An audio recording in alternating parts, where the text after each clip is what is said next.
Love ಇದು ಏನು ಸಂಬಂಧ ಇಲ್ಲ ಇಂಡಿಯಾಕ್ಕೂ ಭಾರತಕ್ಕೂ ಜಪಾನ್ಗೂ. ನನ್ನ ಫೇವ್ರೇಟ್ ಟೀಮ್ ಅನ್ಶಿನ್ ಟೈಗರ್ಸ್ ಸೆಂಟ್ರಲ್ಲಿ ಗೆದ್ದುಬಿಟ್ರು. ಕಂಗ್ರ್ಯಾಚುಲೇಷನ್ಸ್. ನನಗಂತೂ ತುಂಬ ಸಂತೋಷ ಆಗಿದೆ. ನಿನ್ನೆ ಟೋಕಿಯೋ ಜೈಂಟ್ಸ್ ಅವ್ರು ಏನಾರ ಸೋತಿದ್ರೆ ಆಟೋಮೆಟಿಕಲಿ ಗೆದ್ದುಬಿಡ್ತಾಯಿದ್ರು. ಮಧ್ಯಾಹ್ನದ ಮ್ಯಾಚಲ್ಲಿ ಅವರು ಗೆದ್ದರು. ಆದರೆ ನಮ್ಮ ಅನ್ಶಿನ್ ಟೈಗರ್ಸ್ ಅಂದರೆ ಓಸಾಕಾ ಟೀಮು ಹಿರೋಶಿಮಾ ಟೀಮ್ ಮೇಲೆ ಚೆನ್ನಾಗಿ ಬಾರಿಸಿ ಗೆದ್ದುಬಿಟ್ಟಿದ್ದಾರೆ. ಪಾಯಿಂಟ್ ಏನು ಅಂತಂದು ಹೇಳಿದ್ರೆ, ಇದು ನಮ್ಮ ಥರ ಇಂಡಿಯಾ ಥರ IPL ಹೆಂಗಾಯ್ತಲ್ಲ ಅದ್ರ ಪ್ರಕಾರ ಇಲ್ಲೂ ಜಪಾನಲ್ಲಿ ಬೇಸ್ಬಾಲ್ ಆಗಿದೆ. ಸೊ ಅದರಲ್ಲಿ ಸೆಂಟ್ರಲ್ ಲೀಗ್ ಮತ್ತು ಪೆಸಿಫಿಕ್ ಲೀಗ್ ಅಂತ ಆಗಿ 90 ವರ್ಷ ಆಗಿದೆ. ಸೊ ಇವರು ಅನ್ಶಿನ್ ಟೈಗರ್ಸು ಇಷ್ಟ ಬೇಗ ಗೆದ್ದುಬಿಟ್ರು. ಏನು ಅಂತ ಹೇಳಿದ್ರೆ ಇಲ್ಲಿ ಹೆಂಗೆ ಅಂತಂದು ಹೇಳಿದ್ರೆ 2 ಲೀಗ್ ಇದೆ.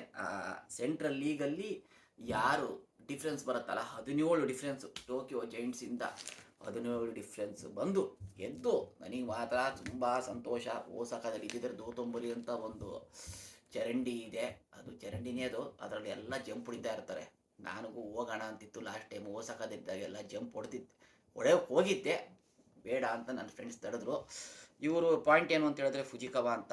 ಇವರು ಮೊದಲು ಹನ್ಶಿನ್ ಟೈಗರ್ಸಲ್ಲೇ ಇದ್ದರು. ಆಮೇಲೆ ಅಮೇರಿಕಾದಲ್ಲೆಲ್ಲ ಹೋಗಿ ಆಟ ಆಡ್ಕೊಂಡ್ಬಂದು 45 ವರ್ಷಕ್ಕೆ ಇವರು ಬಂದುಬಿಟ್ಟು ಇವರ ಏನಾಗಿದ್ದಾರೆ ಮ್ಯಾನೇಜರ್ ಆಗಿಬಿಟ್ಟು ಕೋಚ್ ಆಗಿಬಿಟ್ಟು ಗೆದ್ದಿದ್ದಾರೆ. ತುಂಬ ಸಂತೋಷ. ಓಸಾಕಾದಲ್ಲಿ ಮಾತ್ರ ಹಬ್ಬದ ವಾತಾವರಣ ಇವತ್ತು. Thank you.